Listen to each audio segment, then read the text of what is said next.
Cricket king Virat Kohli మళ్ళీ orange cap అందుకున్నాడు. ఐపీఎల్లో తిరుగులేని రికార్డు నెలకొల్పిన విరాట్ కోహ్లీ ఐపీఎల్ 2026లో ఇప్పటికే ఒకసారి ఆరెంజ్ క్యాప్ అందుకున్నాడు. మళ్ళీ ఇప్పుడు తన క్యాప్ను తిరిగి దక్కించుకున్నాడు. గుజరాత్ టైటన్స్ పై వన్ మ్యాన్ షోతో జట్టు విజయంలో కీలక పాత్ర పోషించడమే కాకుండా టాప్ స్కోరర్ గా కూడా నిలిచాడు. బెంగళూరు చిన్నస్వామి స్టేడియం వేదికగా ఆర్సీబీ వర్సెస్ గుజరాత్ టైటన్స్ మధ్య రసవత్తర పోరు జరిగింది. ఈ మ్యాచ్ లో తొలుత బ్యాటింగ్ చేసిన గుజరాత్ టైటన్స్ 3 వికెట్ల నష్టానికి 205 పరుగులు చేసింది.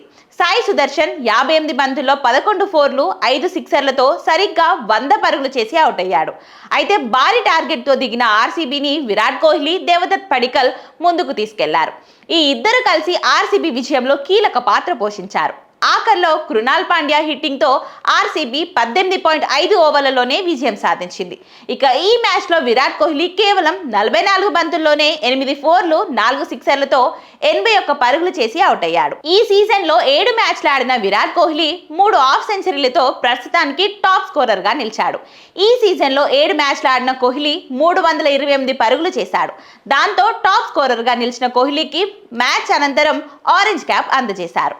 ప్రస్తుతానికి ఈ సీజన్ లో అత్యధిక పరుగులు చేసిన ప్లేయర్లను చూస్తే విరాట్ కోహ్లీ టాప్ ప్లేస్ లో ఉండగా అభిషేక్ శర్మ 329, హెన్రిచ్ క్లాసెన్ 320, శుభ్మన్ గిల్ 297, సంజు శాంసన్ 293, వైభవ్ సూర్యవంశీ 254 పరుగులతో ఆ తర్వాత స్థానాల్లో కొనసాగుతున్నారు.